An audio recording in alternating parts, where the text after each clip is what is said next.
The enemy isn't afraid of your talent. He's terrified of your voice. Because your voice carries the authority of heaven when it's surrendered to God.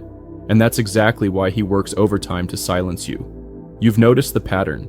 Every time you're on fire for God, here comes the wave of spiritual fatigue, rejection, confusion, or unexpected emotional collapse. It's not random. It's warfare. Satan knows that if he can't take your anointing, he'll try to mute your influence. And one of his most cunning tools is distraction. He doesn't need you to fall. He just needs you to be too overwhelmed to speak boldly.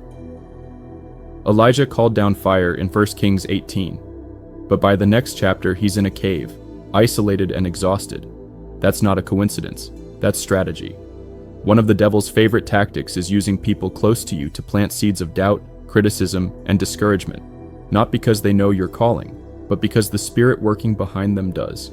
If you've been battling insecurity, timidity, or imposter syndrome lately, it might not be your personality.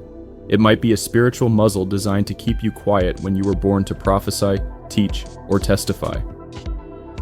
And don't be surprised when your own mind turns against you. Shame, past mistakes, and even false humility can become prison bars if you're not discerning. The accuser knows that if he can convince you you're unworthy, you'll disqualify yourself long before you ever touch a microphone or open your mouth in obedience. But here's the secret weapon he can't touch: your obedience. Revelation 12:11 says we overcome by the blood of the Lamb and the word of our testimony. So if he's trying to silence your testimony, it's because it's dangerous. You weren't called to be perfect, you were called to be a vessel. And vessels don't have to be flawless, they just have to be willing. So if you've been under pressure, wrestling with spiritual silence, or feeling like your voice has lost its edge, understand this. It's not a sign you're done. It's confirmation that your voice was making hell nervous. Don't retreat.